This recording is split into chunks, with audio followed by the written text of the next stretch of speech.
Coucou, tu observes chaque jour les enfants.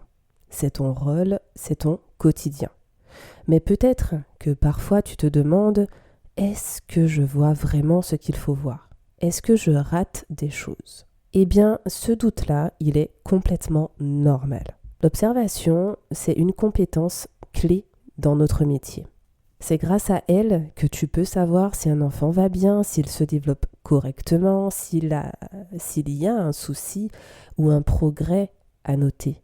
Et cette observation, elle n'est pas là juste pour toi. Elle sert aux transmissions avec l'équipe. Elle sert pour les parents. Et elle permet aussi de garder une trace. Mais voilà, observer pour observer, ça n'existe pas. Observer, c'est bien, mais noter, c'est mieux. Noter, ça fixe l'instant. Ce n'est pas pour rien que dans notre formation d'auxiliaire de puériculture, on a tout un bloc autour de l'observation. Parce que c'est vraiment au cœur du métier. Alors oui, tu observes, mais parfois tu doutes. Tu as peur de rater un détail, de ne pas observer de manière efficace.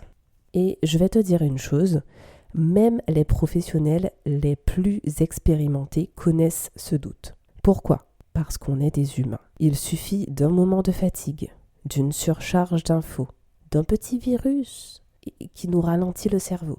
Et on peut passer à côté d'une info. Ça fait partie du métier. Et ça, c'est important de le normaliser. De normaliser le fait qu'on peut tomber malade, qu'on peut ne pas être à 100% tout le temps. Si tu as parfois la boule au ventre en te disant « et si je rate quelque chose d'important ?» tu n'es pas la seule. Observer, c'est capter quand ça va bien, quand ça ne va pas, remarquer un progrès ou une difficulté. Mais l'observation, à la base, doit rester brute. Tu notes ce que tu vois sans interpréter tout de suite. L'analyse vient après. Parce que si on mélange tout, on peut se perdre et finalement fausser ce qu'on transmet. Et puis, il y a cette pression, la peur d'être jugé, toujours. Donc par l'équipe, la hiérarchie ou même par les parents. C'est lourd parfois. Et encore plus quand tu as 7 enfants à gérer et que ta collègue en a 7 autres à côté. Tu ne peux pas être partout. Alors, forcément, certaines informations vont t'échapper et je le redis, c'est humain. À ça s'ajoute le fameux sentiment de ne pas être assez compétente. Je parle bien du syndrome de l'imposteur.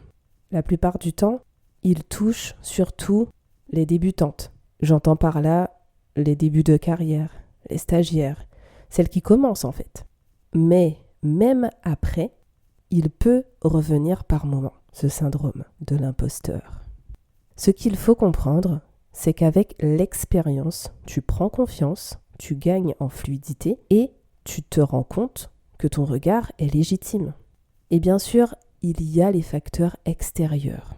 Un enfant qui réclame plus d'attention que les autres, une migraine qui te suit toute la journée. Dans ces cas-là, oui, tu observes moins bien. Maintenant, parlons solution.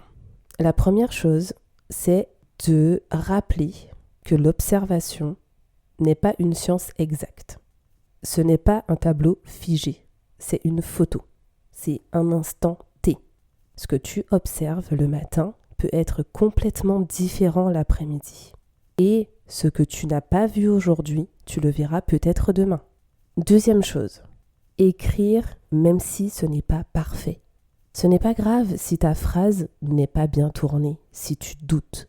Mets quand même tes observations sur papier.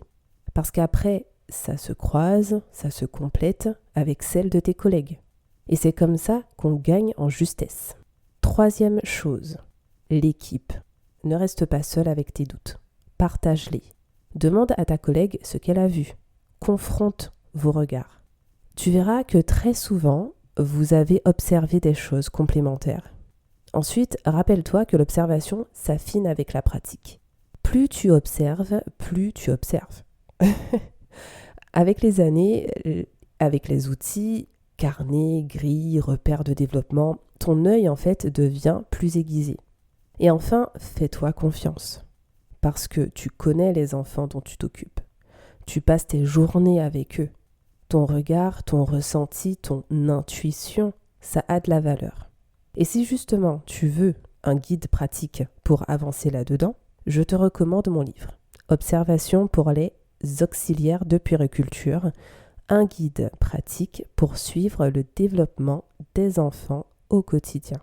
C'est pensé pour t'aider à observer plus sereinement. Si tu veux en savoir plus, clique sur le premier lien dans la description. Pour finir, je veux que tu retiennes une chose. Le doute, ce n'est pas un signe d'incompétence. J'aime bien le dire. Au contraire, c'est un signe que tu es attentive, que tu prends ton métier à cœur. Personne ne peut tout voir. Et ce n'est pas grave. L'essentiel, c'est d'être présente, d'être attentive et de travailler en équipe. Parce que ce que tu n'as pas vu, quelqu'un d'autre le verra. Et c'est la force du collectif. Alors ne te flagelle pas. Si tu rates une observation, c'est des choses qui arrivent. Ça arrive à tout le monde. Une carrière, c'est fait de hauts et de bas. Et chaque année, chaque groupe d'enfants, chaque contexte est différent. Donc forcément, tes observations changent aussi. Ce qui compte, ce n'est pas d'être une machine parfaite.